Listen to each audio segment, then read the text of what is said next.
Welcome to Surya Krishna maths. எண்களும் தொடர் வரிசைகளும் standard 10th பயிற்சி 2-6. பயிற்சி 2-6ல் இப்போ 9 சம் பார்க்க போகிறோம். இந்த சம்மு வாசிக்கிறேன், கவனிங்க. ஒருவர் தான் பெற்ற ரூபாய் 65,000 கடன் செலுத்தி திரும்பி செலுத்த முதல் மாதம் ரூபாய் 400 செலுத்துகிறார். அதன் பிறகு ஒவ்வொரு மாதமும் முந்தைய மாதம் செலுத்தியதை விட ரூபாய் 300 கூடுதலாக செலுத்துகிறார். அவர் இந்த கடனை அடைக்க எவ்வளவு காலம் தேவைப்படும்? ஒருவர் கடன் வாங்குறாரு, 65,000 கடன் வாங்குறாரு. அதை முதல் மாதம் 400 செலுத்துறாரு. அதுக்கப்புறம் ஒவ்வொரு மாதமும் கூடுதலாக, முதல் மாதம் மட்டும்தான் 400, அதுக்கப்புறம் 300 அதிகமாக செலுத்துறாரு. அவர் இந்த கடனை எத்தனை காலம், எத்தனை மாதமாக அடைச்சிருப்பாருங்கிற கேள்வி. ஒரு கடன் வாங்கினது எத்தனை மாசமா அடைச்சிருக்காரு. இப்போ கணக்கை பார்ப்போம். இப்போ ஏஸ் ஈக்குவல்ட் அவர் முதல் மாதம் செலுத்திய தொகை 400, அதுதான் ஏஸ் ஈக்குவல் டு 400ன்னு வச்சுக்கிடணும். அவர் கடன் வாங்கினது 65,000 கடன் வாங்கியிருக்காரு, முதல் மாத தவணை 400 செலுத்தியிருக்காரு, அதுதான் ஏ முதல் உறுப்பு. அடுத்து டி ஈக்குவல் டு என்னன்னா, 2வது மாதம் என்ன கட்டினாரு, 400 விட கூட 300 கட்டியிருக்காரு, 700. அப்போ 700லேருந்து 400 கழிக்கணும், அதான் டி. எவ்வளோ கழிச்சா 300. இதான் d equal to 300, a equal to 400. முதல் மாதம் கெட்டிய தொகை 400, டி ஈக்குவல் டு 300. இப்போ அடுத்து என்ன கண்டுபிடிக்கணும்? எஸ்என் அவர் எவ்வளோ தொகை கடன் வாங்கியிருக்காரு, அதுதான் எஸ்என் 65,000. இப்போ formula SN equal n/2 bracket 2a plus n-1 d பிராக்கெட்டை க்ளோஸ் பண்ணிடணும். இப்போ n நமக்கு மதிப்பு தெரியாது, அப்போ அப்படி வச்சுக்கிடணும். இப்போ 2 ஏக்கு மதிப்பு தெரியும், 400 பெருக்கல் 400 ப்ளஸ் இந்த எண்ணுக்கு மதிப்பு தெரியாது, அப்படி வச்சுக்கிடணும். 1 டிக்கு மதிப்பு தெரியும் 300, அதை போட்டுறணும். சீக்வல்ட்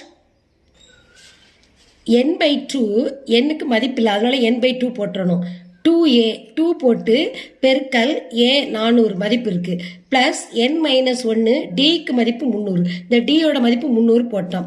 சீக்வல் 65,000 அவர் கடன் வாங்கிய தொகை இங்கே போட்டுறணும். இப்போ அடுத்து கவனிங்க, n/2. இப்போ 2ஐயும் 400ஐயும் பெருக்கினா 800 பிளஸ் இப்போ இந்த எண்ணை 300ஆல பெருக்கணும். நல்லா கவனிங்க, இந்த பிராக்கெட்டில் உள்ளதை பிராக்கெட்டில் வெளியில் இருக்கிறதால பெருக்கணும். அப்போ எண்ணையும் 300 பெருக்கும் போது 300 எண். இது என்ன அடையாளம் இருக்கு? மைனஸ். இந்த 1ஐயும் இந்த 300ஐயும் பெருக்கணும், அப்போ 300 பிராக்கெட் க்ளோஸ் பண்ணிடணும். 65,000. அடுத்து கவனிங்க, n/2. இந்த 800 இங்கே இருக்கு, இங்கே -300 இருக்கு. இப்போ இது நம்பர் என்ன செய்யலாம்? கழிக்கலாம். 800ஐயும் 300ஐயும் என்ன செய்யணும்? கழிக்கணும். கழிக்கும் பொழுது 500 பிளஸ் 300 என் பிராக்கெட்டை க்ளோஸ் பண்ணிடணும். 65,000. இந்த நம்பர்லேருந்து இந்த நம்பரை கழிச்சிருக்கோம் 500. அடுத்த ஸ்டெப் கவனிங்க. இப்போ இங்கே 500 இருக்கு, இங்கே 300 இருக்கு. பொதுவான நம்பர் என்னது? 100. 100ஆல 2ஐயுமே நம்ம வகுக்கலாம். பெரிய தொகையாக இருக்கனால நம்ம இது சுருக்கிறதுக்காக வெளியில் என்ன கொண்டாடுறேன், நான் 100 வெளியே எடுத்துடுறேன். ஏன்னா பிராக்கெட்டுக்கு வெளியில் வரும்பொழுது பெருக்கல் போடணும். 100. இப்போ இந்த 100ஆல 500 வகுத்தா 5 ப்ளஸ் இந்த 300 100ஆல வகுத்தா 3 என். இதை சுருக்கிறதுக்காகத்தான் இதுக்கு பொதுவான நம்பர் 100 வெளியே எடுத்து வகுத்துருக்கேன். இந்த 65,000 அப்படியே போட்டுறணும். புரியுதா? இந்த 800லேருந்து 300 கழிச்சிருக்கிறேன், இந்த 300 எண். இது ரெண்டுக்கு பொதுவானதை 100 வெளியே எடுத்து இதை வகுத்திருக்கேன், 5 + 3n. இப்போ அடுத்து என்ன செய்யணும்? இப்போ இது அடி கொடுக்கலாமா? இது ரெட்டை எண். இது அடி கொடுத்துருங்க. I2 10, இது I2 10 போய் மீதி 1 I2 10. அப்போ என்ன செய்யணும்? 100 I2 10, இந்த 0 அப்படி போட்டோம். 52 100. இப்போ n × 50. 2ஆல 100 வகுத்திருக்கோம் 50, அதை மட்டும் போட்டாச்சு. இப்போ இதை கவனிங்க, இதை பிராக்கெட்டில் இருக்கிறத அப்படி போட்டுருவோம். 5 + 3n = 65,000.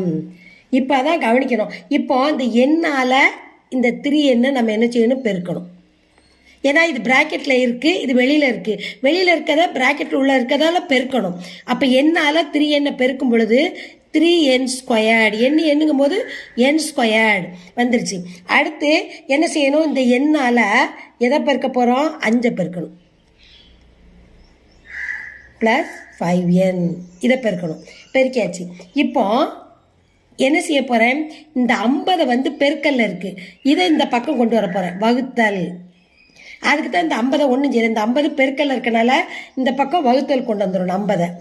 இப்போ 3n ஸ்கொயர் பிளஸ் 5n இந்த பிராக்கெட்ல இருக்கதால இந்த எண்ணை பட்டு பெருக்கியிருக்கோம். இந்த பெருக்கல் உள்ள 50 இங்கிட்டு வகுத்தல் கொண்டு வந்தாச்சு. ஒரு 0க்கு ஒரு 0 அடிச்சாச்சு. ஓரஞ்சு 5, மீதி 1, 3 15, 2 0. அப்போ 1300. 3n square 5n equal to 1300. இப்போ இன்னொன்று அடுத்து என்ன செய்ய போறேன்னு பாருங்க. இப்போ இந்த 1300 இந்த பக்கம் கொண்டு வர போறேன். இது பிளஸ்ஸா இருக்கு, சீக்வல்ட்டுக்கு இந்த பக்கம் வரும்பொழுது மைனஸ், சீக்வல் டு 0. இப்போ அடுத்து இதை இந்த சமன்பாடை நான் என்ன செய்ய போறேன்னா 3n square 3n plus 65 3n n minus 20 equal to 0. இது ஏன் இப்படி போட்டுக்கன்னா இந்த 1300 வந்து மைனஸ்ல இருக்கு. அப்ப பிளஸ் 65யும் மைனஸ் 20யும் பெருக்குனா 1300 வந்துடும். பாருங்க, 65யும் 20யும் பெருக்குங்க, 0வால பெருக்குனா 0, 2 10, மீதி 1, 6 12, 1 13, 1300 வந்துருச்சா. 65 20யும் பெருக்குனா அப்ப பிளஸ் 65 மைனஸ் 20 இந்த ரெண்டையும் பெருக்குனா 1300 வந்துருச்சு. அதுக்கு தான் 3n பிளஸ் 65 n மைனஸ் 20 போட்டுக்கேன். ஏன்னா இங்க ஒரு n இங்க ஒரு n தான் வரணும். எண்ணையும் பெருக்கும் போது தான் 3n ஸ்கொயர் வரும். அதனாலதான் என்ன இங்க 3n போட்டு இங்க n போட்டிருக்கேன். மைனஸ் 20 வந்து இதையும் பெருக்குனா 1300 வந்துருச்சு. இன்னொன்னு கவனிங்க, இதையும் கழிச்சா இது வரணும். இது வருமா, 65 20 கழிச்சா 5 வராது. அப்ப இது பொருந்தாது. இப்ப என்னன்னு கவனிங்க, 3n ஈக்குவல், இதை மட்டும் பாருங்க, 3n equal plus 65 equal to 0. இந்த ஒரு சமன்பாடை மட்டும் எடுத்திருக்கேன். அப்போ 3n இந்த பிளஸ் 65 ஈக்குவல் இந்த பக்கமும் மைனஸ் 65. அப்ப n equal to minus 65 by 3. இது வகுக்க முடியுமா, வகுக்க முடியாது. அதனாலதான் இது பொருந்தாதுன்னு சொல்றேன். இது பொருந்தாது. அடுத்து இந்த இதை பார்ப்போம். இன்னொன்னு இருக்குல்ல, இந்த n minus 20, n minus 20 equal to 0, n equal to இங்க மைனஸ் 20 இந்த பக்கம் வரும்போது பிளஸ் 20 வரும். இப்போ இது வந்து தீர்வு. இந்த சம்மோட தீர்வு வந்து கடனை அடைக்க தேவைப்படும் காலம், கடனை அடைக்க தேவைப்படும் காலம் எவ்வளவு காலம் கடன் அடைப்பாரு, 65,000 தானே கேட்டிருந்தாங்க கணக்குல. அந்த தேவைப்படும் காலம் வந்து 20 மாதங்கள். இதான் ஆன்சர். இப்போ இன்னொன்று கவனிங்க, இப்ப இது ஏன் இது நான் இது 65 3 என்ன செய்யாது, இது வகுத்தா வகுக்க முடியாது. அதனால இது என்ன எழுதிடணும், இது பொருந்தாதுன்னு எழுதிடணும். அதனால இது ஆன்சர் கிடையாது, பொருந்தாது. இது வந்து n மைனஸ் 20 வந்து இந்த பக்கம் ஒரு 20 வருது. அப்போ இதான் 20 மாதங்கள் தான் அவர் என்னது 65,000 கடன் வாங்கினார்ல, அதை மாசம் 400, முதல் மாதம் 400 கட்டினாரு. அதுக்கப்புறம் 300 என்ன செஞ்சாரு, அதிகரிச்சுக்கிட்டே வந்தாரு. அப்போ 20 மாதங்கள்ல அவர் 65,000 கடனை அடைக்க முடியும். இதுதான் இந்த சம்மோட ஆன்சர். இப்போ திருப்பி கவனிங்க, இந்த இடத்த திருப்பி நான் இந்த சம்மை விளக்குறேன். இப்போ 3n square plus 5n sequel to இப்போ 65,050 பெருக்கும் போது 1300 வந்துருச்சு. இப்போ இந்த 1300 சீக்வல்ட்டுக்கு இந்த பக்கம் வரும்பொழுது மைனஸ் 1300 சீக்வல் டு 0 போட்டிருக்கோம். இப்போ இந்த சமன்பாடை ரெண்டா நம்ம பிரிச்சிருக்கோம். என்னது 1300 இந்த ரெண்டு எண்களால பெருக்குனா 1300 வரணும். இது ரெண்டு எண்களை கூட்டினால கழிச்சாலும் இது வரணும். இது வரல. இப்ப கவனிங்க, 1300 எப்படி வந்துச்சு, 65 மைனஸ் 20 பெருக்கணும். 65 20 பெருக்கணும் 1300.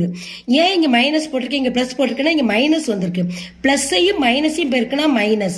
அப்ப மைனஸ் 1300 65 20 பெருக்கினா வந்துருச்சு. அடுத்து கவனிங்க, இப்போ 3n பிளஸ் 65 ஈக்குவல் டு 0. இப்போ 3n வந்து இந்த பிளஸ் 65 இந்த பக்கம் வரும்பொழுது மைனஸ் 65 வருது. மைனஸ் 65ஆல இந்த எண் இங்க பெருக்கல்ல இருக்கு, இந்த பக்கம் வரும்பொழுது வகுத்தல்ல வந்துருச்சு. 65 3ஆல வகுப்பட முடியாது. அதனால இது பொருந்தாது. அடுத்து இந்த சமன்பாடு இதை எடுத்து பாருங்க. Minus n minus 20 equal to 0. அப்ப என் வந்து மைனஸ் 20 வந்து சீக்வல் டு இந்த பக்கம் வரும்போது 20 வருது. அப்ப தீர்வு வந்து கடனை அடைக்க தேவைப்படும் காலம் 20 மாதம்.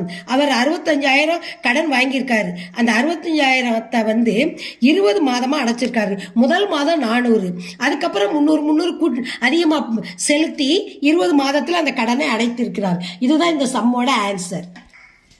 இந்த சம்மை லைக் பண்ணுங்க, இந்த சம்மை சப்ஸ்கிரைப் பண்ணுங்க, உங்க ஃப்ரெண்ட்ஸ்களுக்கெல்லாம் ஷேர் பண்ணுங்க. இந்த சம்மில் எதுவும் டவுட்னா நீங்க கமெண்ட்ஸ்ல போடுங்க, நான் ரிப்ளை பண்றேன்.